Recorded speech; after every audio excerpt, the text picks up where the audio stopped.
to the music channel, some Russian guy, and we're like, really, dude, really? It's like we actually do have the rights to use the music. So it's kind of weird because it puts the musicians that are contracted with the music industry in a weird place, because it's their music, they made it, but they have given the rights to the music company, their promoters or their label, the rights to decide who gets to use the music. So the musician no longer can say, hey, you can't use my music. I mean, they can strike you, but legally, they've signed a contract with their label, and the label gets to decide whether or not. And there's also these funny stories too, where the label themselves will actually strike the musician for using their own music on their own channel. Have you heard of these? There's that one funny story where the poor musician, he's like, really, guys? Is this what YouTube has come to, where when I post my own music on my own channel, I'm getting copyright strikes from my own label and they don't whitelist me? So yeah, it's pretty hectic out there.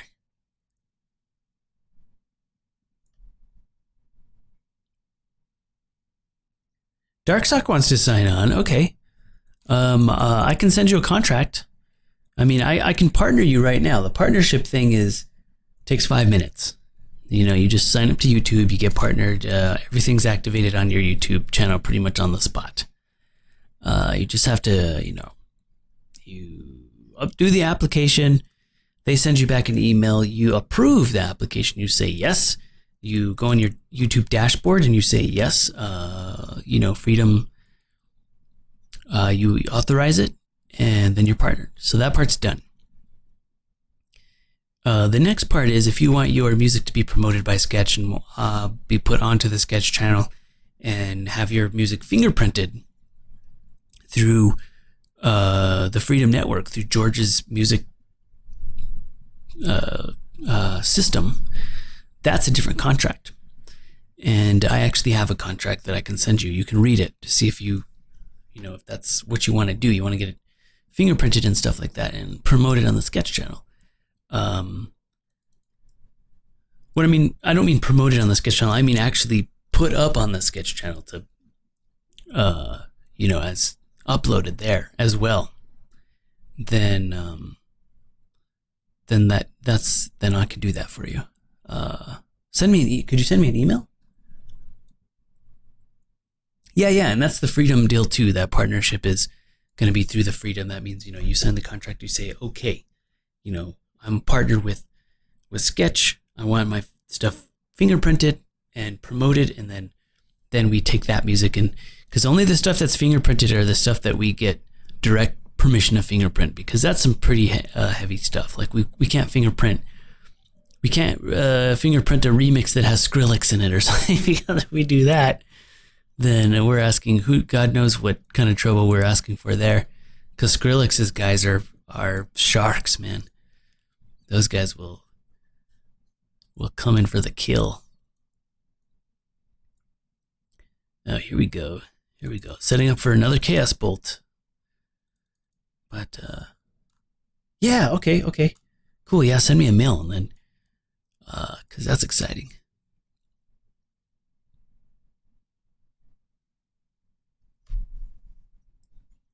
Here's a slow-mo opportunity. The slow-mo opportunities. We want to take the opportunity for maximum epicness.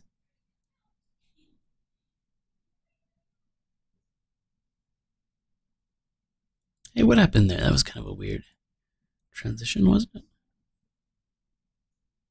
No, maybe not. Sweet. There's an Incinerate. And Immolate got canceled.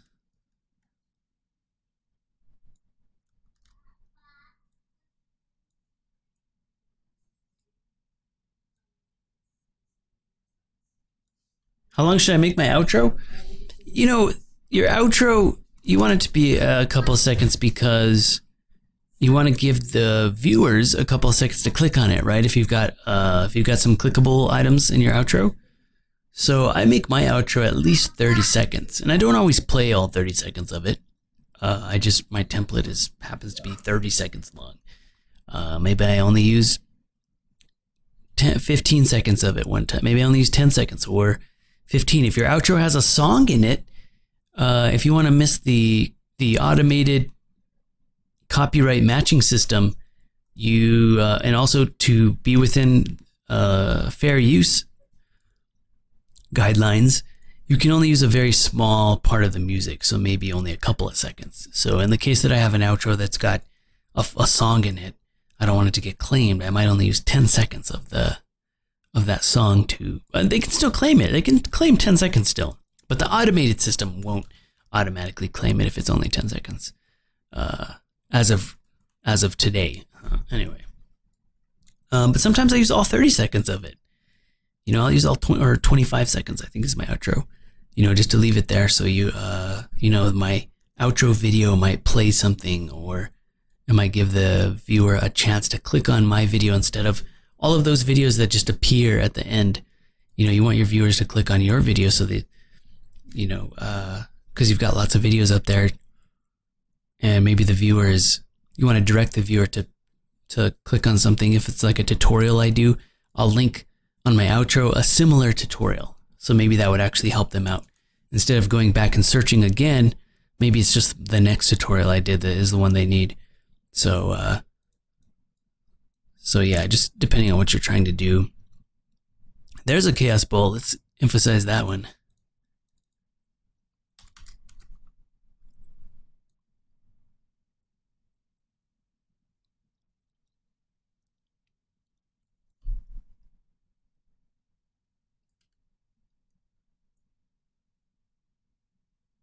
That one hit for over 100K. Nice.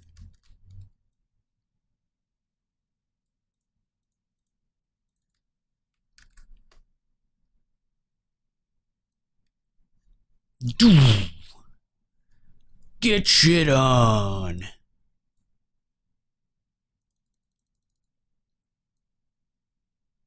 So do you guys think the stream is kind of a drag without music? Or do you prefer to play your own music? How do you guys feel about that? Just wondering, because normally I always play music. My playlist is up. I have my playlist launched right now. I'm just not playing music on it. What do you guys think about it? Is that kind of a drag? I don't really like it, but on the other hand, you can play your own playlists. See, if you're watching somebody else's stream and they've got their playlist playing, then you get to listen to their playlist, which is good for discovering new music. But maybe you want to play your own playlist. So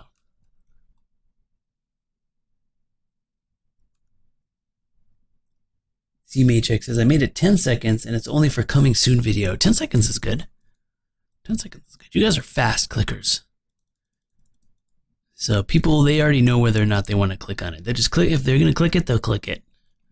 If not, letting it go on longer is probably not going to make them click it. I'm sure that most people that even choose to click outro videos, and many do, it's about what, 5 to 10% click through if it's pretty good.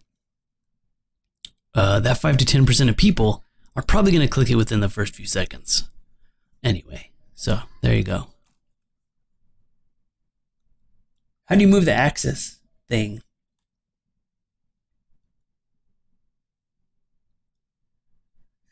How do you move the axis? Oh, it's miles away. One thing you can do is actually copy the coordinates. So when you've got something that's really far away and it's too far away to kind of zoom out and find it and grab it, what you can do is copy the coordinates of an object where you know where it is, copy the coordinates, and paste the coordinates to the object you're trying to move. Yeah, position coordinates in 3D space is key to everything, really. So getting a hold of the coordinate system is probably a fundamental thing. You just you learn as you go. Don't be intimidated by it. It's tricky. One way to just keep it simple is just to copy coordinates. Put something where you can see it and then just copy the coordinates to it, really. You can zero out coordinates. There's all kinds of coordinate tricks that you can do that I don't even know about, to be honest. The 3D space is important. Coordinates is everything. You know, I'm watching them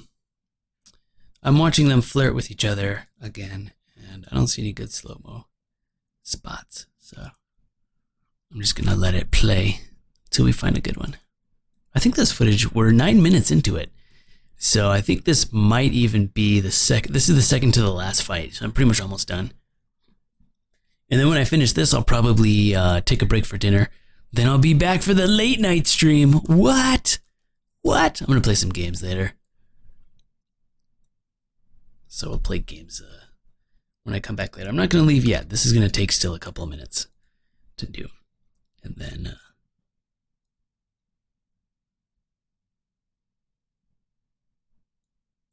this is gonna be cool. Check this out.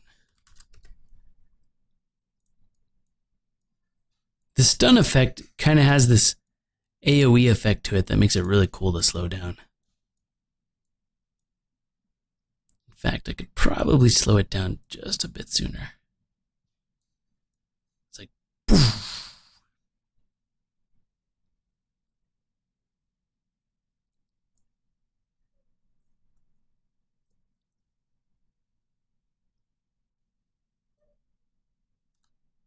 Oh, the head was off center. I see what you mean. Yeah, in Cinema 4D, it's this tool right here. It's on the very left-hand side, and the shortcut is L, and it's called Enable Access Modification.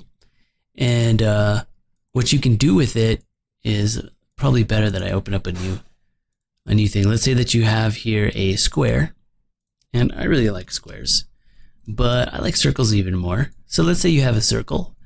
And if you look at it this way, this kind of gives you the top view, the right and the front. So it's all the same circle, but looking at it at a different perspective. If you click that Enable Access, the axis is right dead center of the circle. You can actually move it over a little bit. Wait, let's see if it lets me move it.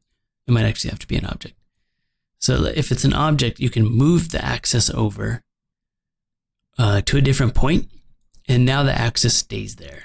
Even if you move the object around, as you move the object, the axis stays off center, and that complicates things when you rotate.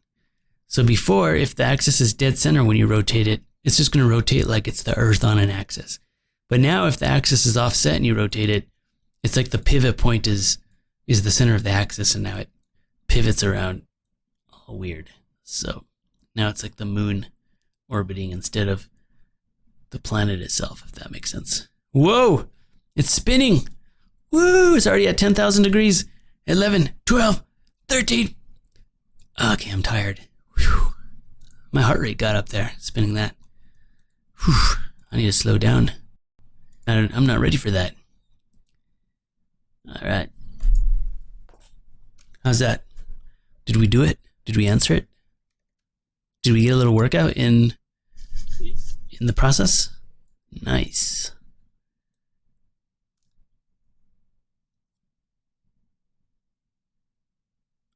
I feel good about that. I feel like we got something done there.